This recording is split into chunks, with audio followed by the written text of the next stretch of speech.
A paz do Senhor, meus irmãos, eu quero fazer nesta noite, pela misericórdia de Deus, mais um vídeo. E iniciando aqui, já quero fazer a Deus uma oração, abrindo esse vídeo. Eu quero fazer um vídeo sucinto, porque nós já estamos aí, nosso calendário bem atrasado. Eu fiz um vídeo completo com as duas videoaulas, as duas últimas videoaulas, a 11 e a 12, e acabei perdendo esse vídeo. Meu celular deu um problema na hora que eu terminei de gravar e perdi todo o vídeo. E então eu vou fazer um vídeo aqui hoje, um apanhado geral. Eu vou fazer um apanhado passando a lição de número 12 e de número 13. A lição de número 12 ela vem falando sobre o papel aí do crente em relação à família, a conduta do crente em relação à família. E a lição de número 13, a última lição, ela vem falando sobre batalhas espirituais e as armas do crente.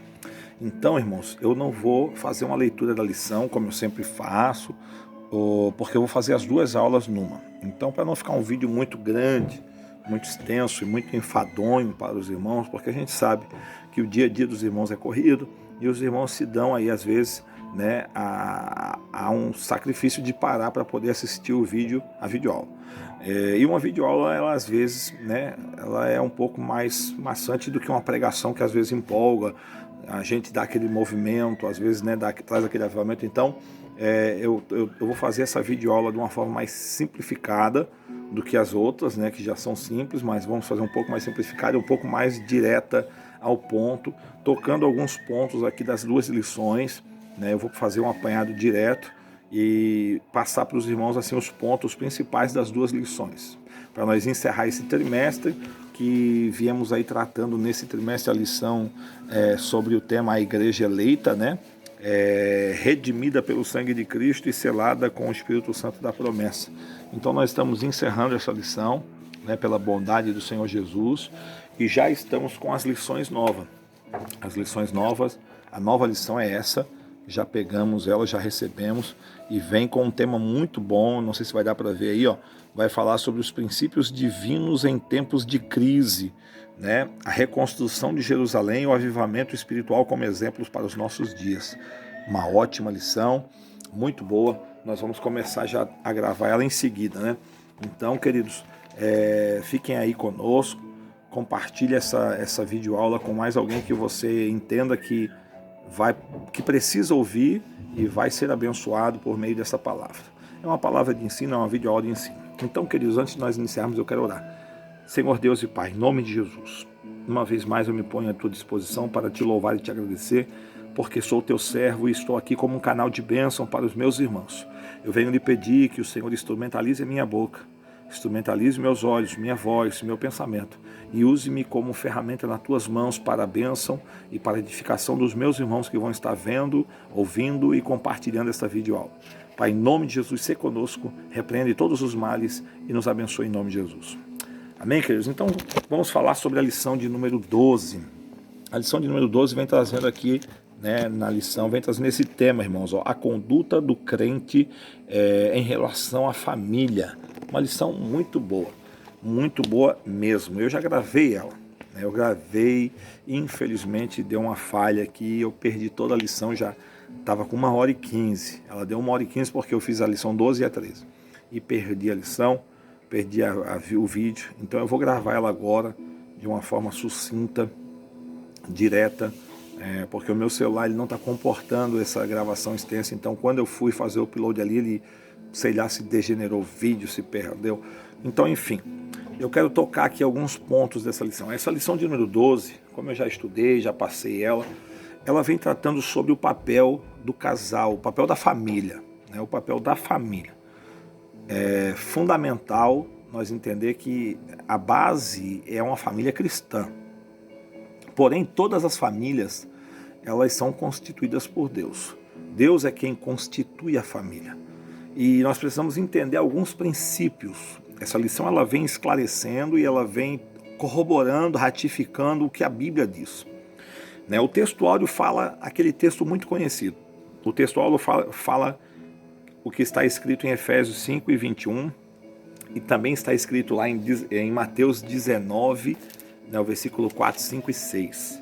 Então, queridos, nós temos aí um texto sagrado, né, que diz assim: Portanto, deixará o homem o seu pai e a sua mãe, se unirá à sua mulher e serão ambos uma só carne. Então essa frase, esse texto, Paulo escreve aos Efésios no capítulo 5 e 21.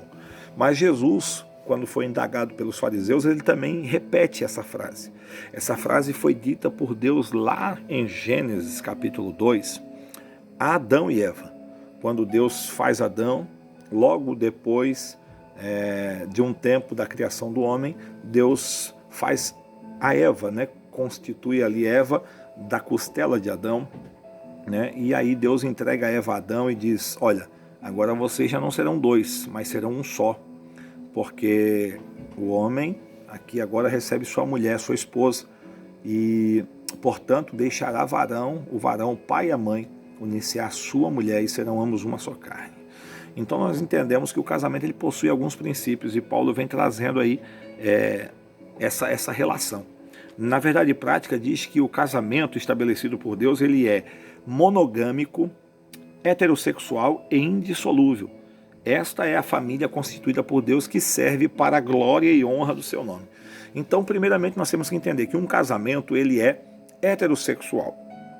Ou melhor, ele é monogâmico, primeiramente. Na lição fala primeiramente sobre monogamia. O que é monogamia? Monogamia é o casamento feito entre um homem e uma mulher. Não é dois homens e uma mulher, não é um homem e duas ou três ou quatro mulheres. O casamento é entre um homem e uma mulher, no singular do gênero. Um homem, uma mulher formam um casal. Este é o casamento constituído por Deus.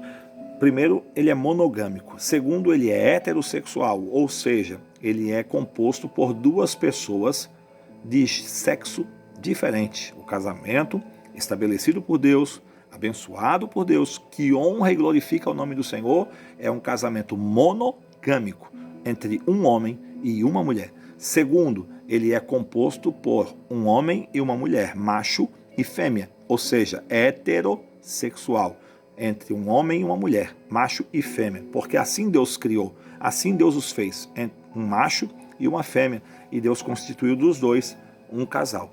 O casamento no mundo, hoje o mundo considera um casal dois homens, duas mulheres, mas perante Deus isso não é um casal. No mundo eles podem achar que isso é um casal. Biblicamente falando, isso não é um casal, isso é um par. É um par de homem, é um par de mulher, mas não é um casal. Mas nós estamos tratando do casamento bíblico, casamento cristão, o casamento de um cristão. Então, queridos, em relação ao casamento, nós temos que entender que há papéis distintos. Então, Paulo, tratando a igreja de Éfeso, trabalhando sobre essa questão, ele vem explicar o papel do homem, o papel da mulher, né? E a conduta dos filhos. Paulo vem tratar aí, e a lição ela vem trabalhando nessa linha de pensamento. Ela vem distinguindo aí os papéis do homem, da mulher e dos filhos. Então, em primeiro momento, nós vamos falar sobre o homem. E Paulo vai trazer aí, na lição, que o papel do homem, ele deve ser comparado, ele é comparado, e Paulo traz essa analogia, o papel de Cristo. O papel de Cristo, porque Cristo, biblicamente falando, ele representa aí, ele é posto, né, numa linguagem analítica, numa linguagem figurativa, ele é posto como o cabeça da igreja, ou também ele é posto como o marido, o esposo, que agora, num primeiro momento, é noivo, ele é considerado noivo, né? E ele está na casa do seu pai, ele foi aos céus para preparar morada para a sua noiva. Essa é uma linguagem figurativa que a igreja se utiliza para apresentar essa união desejada, esperada e que breve se dará. A união da igreja, noiva, com o seu noivo que é Cristo. Paulo fala isso também, se você quiser, abra sua Bíblia e leia. Lá em 2 Coríntios, no capítulo 11, você vai ver Paulo tratando do seu cuidado como obreiro de Deus para com a igreja, que ele diz ser a menina dos olhos de Deus, numa linguagem que ele usa como a virgem pura, né? Quando ele fala de uma virgem pura, é a menina dos olhos de Deus, que é o pai do noivo, né? Então, essa igreja, Paulo diz que ela é a virgem pura e ela está sendo tratada, trabalhada, preparada para o grande dia do casamento, onde ela se encontrará com seu noivo. Aí Paulo vai revelar, a saber, esse noivo é Cristo.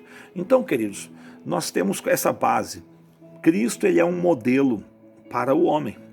Então Paulo usa essa linguagem, ele pega a analogia desse texto, né, de Jesus em relação à igreja. Jesus, ele é o noivo da igreja, ele é o cabeça da igreja e será o esposo. Então, assim como Cristo, Paulo diz e traça uma linha para o perfil do esposo, do marido, nosso papel, papel de homem. O esposo, ele deve ser aquele líder. Assim como Cristo, ele é o líder da igreja, o esposo precisa ser o líder da sua casa, da sua esposa, dos seus filhos. Ele é uma figura que representa autoridade, não autoritarismo, mas autoridade. A esposa precisa ver isso no seu esposo. Autoridade, segurança, firmeza, né? Maneiras de tratar a situação. A mulher precisa sentir que o seu esposo tem esse controle, como Cristo tem o controle da igreja. Por mais que no mundo que a gente viva, com todas as coisas que nós percebemos de mal que há nesse mundo, por tantas circunstâncias contrárias, negativas que a gente percebe, todavia Cristo nunca perdeu o controle da história da igreja, do mundo, né, do mundo, mas a gente está tratando aqui de algo mais distinto, a igreja. Cristo tem um controle, Cristo é o líder maior, Cristo é o cabeça, Cristo é o esposo da igreja, é o noivo que será esposo em breve, e ele cuida, ele provê, ele zela, ele corrige, ele ama.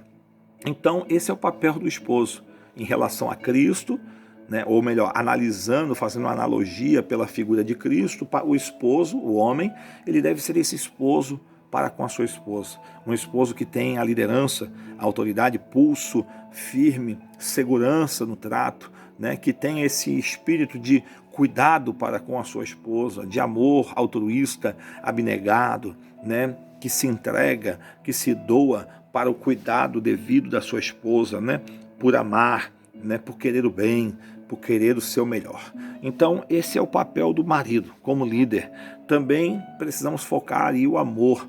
Assim como Cristo nos amou, assim como Cristo se entregou por nós, o marido, Paulo vai dizer que deve amar sua esposa. Um amor que deve ser explícito, não um amor escondido, não um amor secreto, mas não como um casal de namorados que estão namorando escondidas dos pais, mas aí o marido já tem que ter o seu amor revelado, explícito. Isso tem que ficar claro a cada dia, né? Claro para a sua esposa, claro para os seus filhos, esse desejo, né? Esse amor, esse sentimento, né? de amar, de cuidar, de se entregar pelo bem-estar da sua esposa, né? E assim também da sua casa.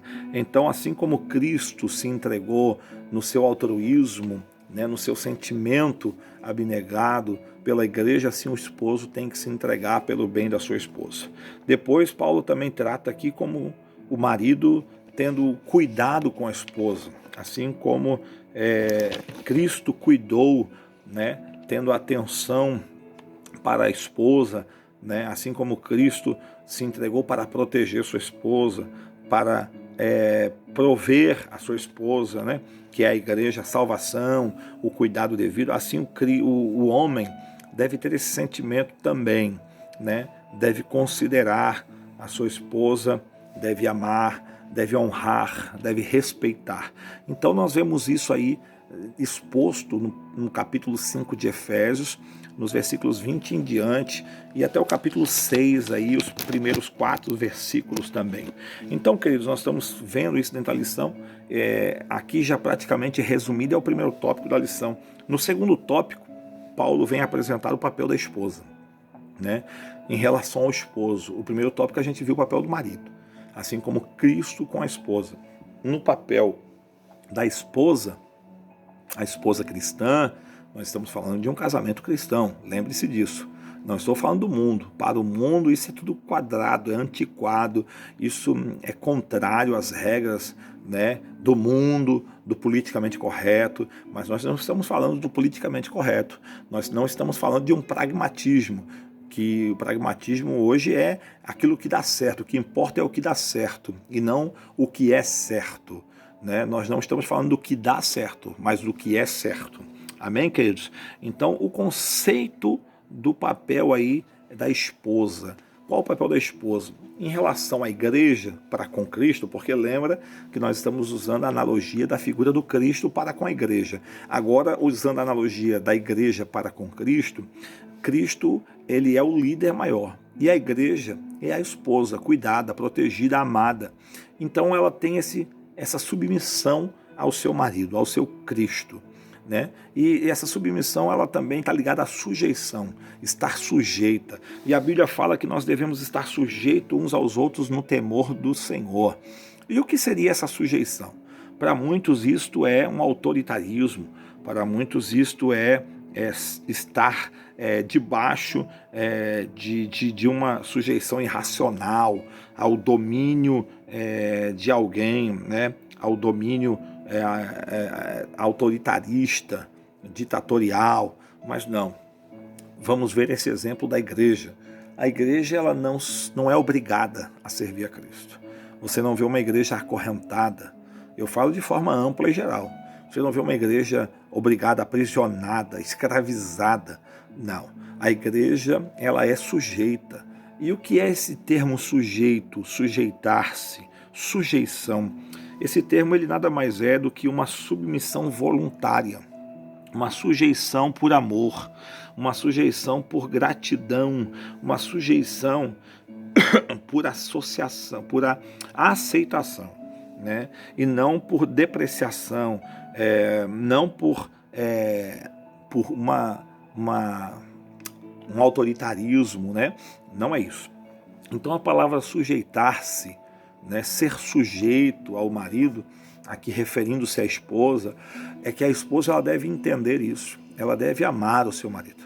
E aqui eu vejo um ponto importante de falar que há muitos casamentos frustrados porque não é observado no começo os pontos que cabem ao esposo e à esposa e acham que casamento é algo momentâneo, que é a atração, né, sexual, que é o prazer na hora da cama. E o casamento não é isso. O casamento vai muito além. O casamento requer abnegação, requer renúncia, né? Assim como Cristo renunciou os céus, renunciou sua glória, renunciou seu trono pela sua igreja. O casamento requer renúncias, né? Requer renúncia do marido e requer renúncia da mulher, porque assim como Cristo renunciou à glória, renunciou seu trono para descer as baixas partes da terra e tomar forma corpórea, encarnando-se, e assim também ser humilhado, vituperado e por fim ser crucificado, assim a igreja, em contrapartida, também deve-se abrir mão dos seus prazeres, abrir mão das vontades carnais, né, dos desejos desta vida, da imoralidade, né, da lascívia, para poder viver uma vida com Cristo. Sujeição é você amar aquele que te amou primeiro, aquele que se entregou, que se doou por ti. Então, a palavra sujeitar é algo de alto nível, né? É um sentimento alto em relacionamento aí, num relacionamento de Cristo para com a sua amada igreja e do marido para com a esposa e da esposa para com o marido. Então a esposa precisa entender que essa sujeição ela tem que ser voluntária, ela tem que ser por grata aceitação. Ou seja, você tem que se sujeitar porque você amou, porque você decidiu sair da casa do seu pai, da sua mãe, se unir a esse varão e ser uma só carne com ele. Então, por isso, você deve se sujeitar a ele. Então, esse é o papel da esposa, né?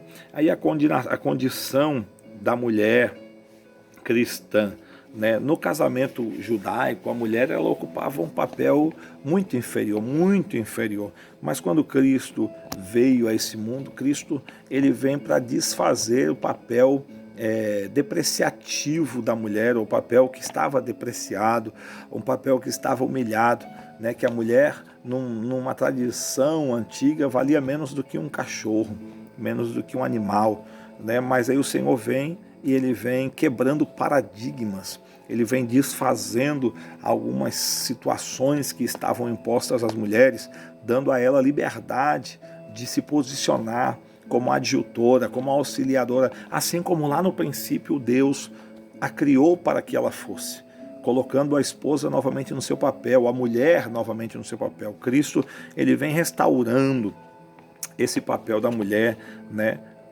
Dando a ela então agora plena liberdade para poder estar, né, funcional, estar trabalhando, exercendo o seu papel tanto na sociedade quanto na igreja e fundamentalmente no seu lar, sendo companheira do seu esposo, ajudadora, sendo alguém que contribui para o bom andamento do lar, na funcionalidade, né, das atribuições. Então, Cristo vem resgatando aí o papel da esposa, resgatando o valor da esposa, da mulher, né? E aí, para encerrar o tópico 2, na função da esposa crente, Paulo também trata sobre essa reverência devida ao marido, né? Esse amor, ele deve trazer, né? Esse amor do marido para com a esposa, ele deve ser altruísta e deve trazer um propósito maior aí, de capacitar a esposa a ser recíproca, né? Ou retornar o amor do marido para com ele, né? A recíproca, ela deve ser aí voluntária. O homem que assim se porta, ele trabalha, ele coopera, né, para que a esposa o reverencie. Esse cuidado do esposo para com a esposa, o seu amor, a sua entrega para com a sua esposa vai gerar a recíproca. E infelizmente, como passou, a gente tem casos de casais onde os esposos, na verdade, às vezes são chucros, são quase que uns animais no trato, no cuidado, né? Não valorizam as suas esposas como mulher, né? Como uma esposa, como uma pessoa que tem a sua parte fundamental no relacionamento, que tem a sua importância no lar, no trato dos filhos, né? Na caminhada dois. Infelizmente, há muitos esposos que tratam as esposas aí como meras faxineiras, cozinheiras, ou até mesmo alguém que está ali somente para gerar e dar à luz aos seus herdeiros, né? Mas que o Senhor Jesus nos ajude para que nós venhamos abrir os nossos olhos e ter em exercício o profícuo papel aí de um marido, né? Ou seja, que nós venhamos exercer um papel com sabedoria e ser maridos abençoados, né? Que possamos dar frutos bons em nossos relacionamentos e nossas esposas também venham ter sabedoria para com o seu papel como esposa sábia, como o próprio Provérbios vai dizer, lá no Provérbios, se não me falha a memória, 14 ou 15, salvo engano, 14 ou 15, o versículo 1 diz que a mulher sábia edifica o seu lar e a tola destrói com as suas mãos. Então nós encerramos aí o segundo tópico já, né? Dizendo aí os papéis das mulheres. E por último, Paulo vem tratar aí o papel do filho, né? Os filhos. Os pais têm a responsabilidade, né, na criação dos filhos, de apresentar aí a doutrina e a admoestação do Senhor. A palavra doutrina que tem um significado aí de orientação, né? A palavra doutrina tem significado de orientação, de treinamento para desenvolver o caráter aí da criança, né, do jovem, do adolescente, do jovem, a pronta obediência das normas. Então os pais não podem se omitir a esse papel fundamental de orientar, de treinar seus filhos, treinar eles para a vida, porque na verdade o ensino é um treinamento, o ensino é uma orientação treinadora para que o seu filho, ao crescer, ele venha saber lidar com as circunstâncias, assim como aquele atleta que treina para depois na prova poder ter êxito. assim você treina o seu filho para que ele venha ter êxito lá na frente na sua vida. Quando chegar a sua vez de tomar as atitudes, de encarar os problemas, de ter responsabilidades, que ele possa assim, com o treinamento que ele recebeu, com a orientação que ele recebeu, ele possa ser eficaz, ele possa ser bem sucedido. Então nós temos esse papel como pais.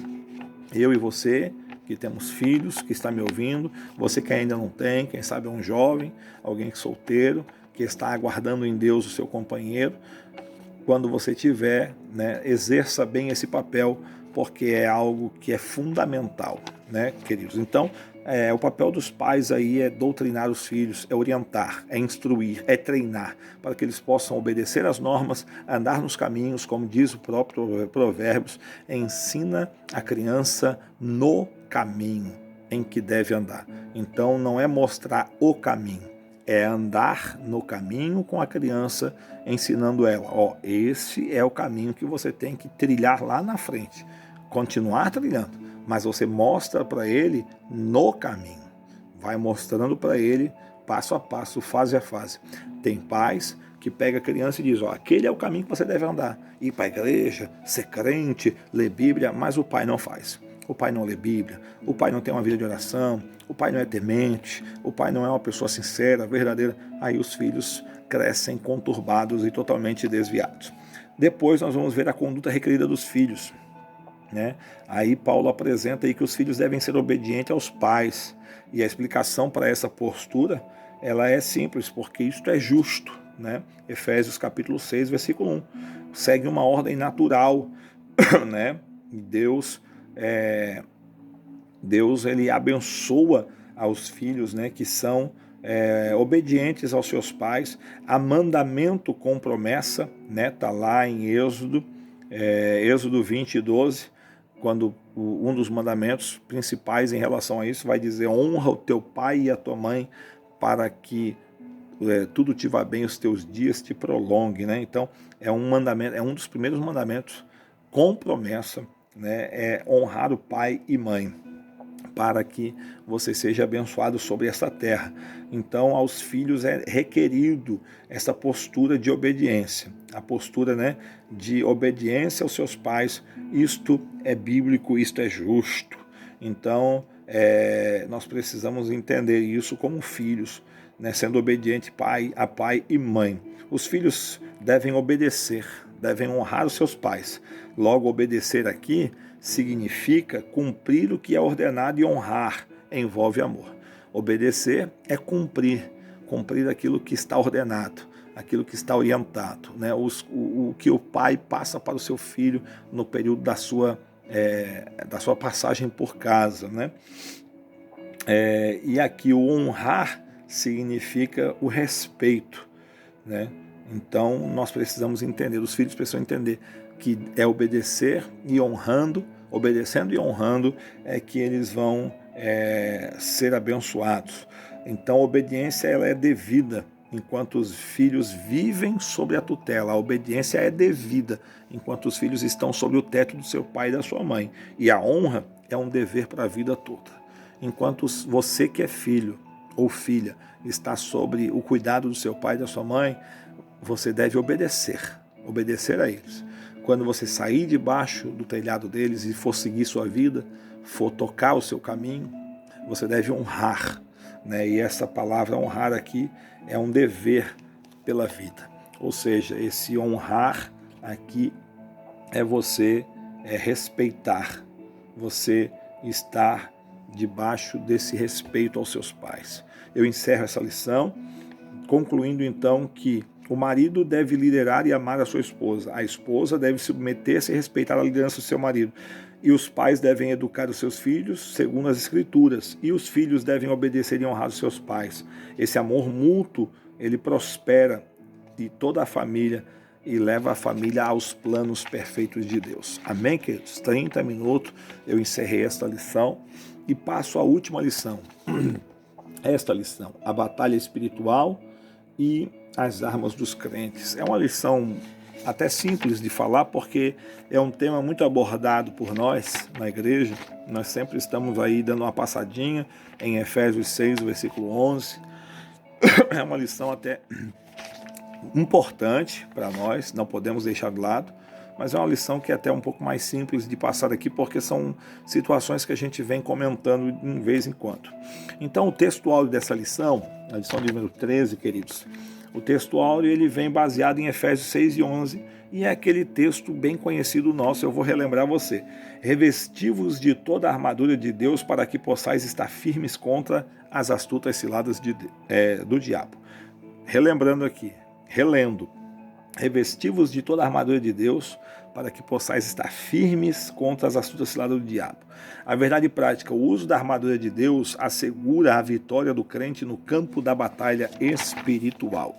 Então essa lição ela vem tratando aí sobre as armaduras, né? Sobre essa passagem de Efésios 6 e 11, aí, os versículos seguintes, onde Paulo vem tratar aí desse conflito entre o bem e o mal, onde se dá essa batalha, o campo que se estabelece essa guerra, e nós estamos no meio. Há quem pense que a luta é contra o vizinho da direita, da esquerda, é contra o patrão, é contra o empregado. Há quem pense que a luta é contra o pastor, é contra a irmã do círculo de oração, é contra a esposa do pastor, o filho do pastor, ou contra um obreiro da igreja, ou contra o líder dos jovens. Não, a nossa luta não é contra a nossa carne. A nossa luta não é contra o sangue. A nossa luta não é contra pessoas em si, que vivem nesta terra. A nossa luta são contra os demônios, os principados e as potestades, os espíritos das trevas que atuam nas regiões celestiais. Então, nós precisamos entender. O ponto central da lição hoje é o uso da armadura de Deus assegura a vitória na batalha espiritual. E nós precisamos entender aí que nós precisamos estar preparados, né, para esta batalha.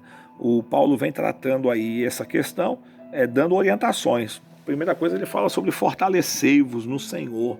Esse fortalecimento é necessário, né? Nós precisamos aí ter essa comunhão com Deus. Através dessa comunhão com Deus, por meio do Espírito Santo, nós vamos estar fortalecidos.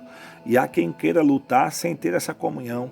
Há quem queira ir à batalha sem estar fortalecido devidamente, quem estar preparado. Então nós precisamos entender que essa questão de fortalecimento que Paulo vem trazendo, fortalecei-vos no Senhor e na força do seu poder, isso indica que nós não temos poder próprio, nós não somos poderosos o suficiente, como dizem alguns pregadores que somos semideuses, que temos autoridade e poder de ditar, de dizer, de requerer, de como se diz, determinacionismo, né? Não, nós não determinamos nada, nem ordenamos nada, a não ser se Deus assim por nós o fizer. Mas nós precisamos ter uma vida de comunhão com Deus, nós precisamos ter uma vida íntima com Deus para poder ter esse poder conferido a nós. E esse poder só é conferido a quem vive ou experimenta viver uma vida de comunhão com Deus, de intimidade. E quando assim o vivemos, nós temos uma renovação da nossa mente. A partir do momento que a gente vive uma vida de comunhão, de intimidade, nós somos levados ao âmbito da santificação. Nossa vida ela passa num processo de santificação. Essa santificação ela é um processo contínuo enquanto nós estivermos nessa terra. Nós não estamos santos ou santificados enquanto aqui estivermos. Nós estamos em santificação. Esse processo de santificação, ele vai nos levar ao estágio da santidade, mas isto é um ato contínuo, então requer intimidade com Deus, requer vigilância. Paulo vai tratar aqui que nós precisamos ter uma vida de vigilância, de oração e súplicas. Nós precisamos apresentar a Deus as nossas orações, nós precisamos estar atentos, vigilantes. O próprio Jesus ele vai referir-se várias vezes sobre estar atento, sobre vigiai, orai, estai atento, olhai, vede como andais, não como nécios, mas como sábios, remindo o tempo porquanto o tempo é mau. Então há uma necessidade de estarmos aí alerta, de estarmos em todo o tempo levando uma vida de oração. Então, orando no Espírito, com toda a oração e súplica. Perdão, queridos. Então nós precisamos estar aí alertas, né? Isso é um ponto que Paulo vem colocando aí, e é o primeiro tópico da lição. Ele fala no primeiro tópico aqui sobre o fortalecimento no Senhor, no poder do Senhor, e estar vigilante aí em oração e súplica. O segundo tópico, Paulo apresenta o nosso campo de batalha, onde eu já disse que há muitos que pensam que o campo de batalha é a igreja, a quem culpa é a igreja, a quem culpa os crentes da igreja, e aí surgem os desigrejados, que não vou mais à igreja, porque a igreja é lugar de fofoqueiro, murmurador, de encrenqueiro, eu vou ficar por casa mesmo que é melhor. Meu irmão, isto é laço do diabo, não caia nessa, né? O autor aos Hebreus lá vai alertar que nós não podemos ficar sem congregar, né? Não podemos ser como os demais que já não querem mais congregar, mas devemos congregar, porque o ato de congregar é saudável, é bíblico, está em Atos dos Apóstolos escancarado no capítulo 2, o 3, o 4, os irmãos ali congregavam, tinham tudo em comum, estavam juntos. Então nós precisamos resgatar esse valor bíblico, né? E estar isso intrínseco em nossa vida cotidiana, em nossa comunhão. Então, queridos, vamos lá. Nesse tópico 2, Paulo vai falar aí sobre as astutas ciladas do diabo. Nosso adversário, ele tem armadilhas articuladas que são perversamente articuladas, diga-se de passagem, no reino das trevas. E por que perversamente articulada? Porque o desejo dele é destruir-nos. O desejo dele é nos afastar do Senhor, é nos levar a uma vida corrompida, degenerada, nos tirando a visão como ele fez com Sansão lá atrás. A Bíblia usa Sansão como uma figura, exemplo para nós. Sansão era um escolhido por Deus, nazireu, segundo nascimento, ou seja, ele era para ser separado para Deus, separado de tudo que era profano, impuro, maligno, só que na sua idade, na sua idade ali, já de maturidade, ele tomou decisões erradas, fazendo assim com que a sua vida desse uma inclinada para a carne, ou uma inclinação à carne, cedendo às paixões da sua juventude, às aventuras sexuais, e Sansão ele é pego pelos seus adversários, seus olhos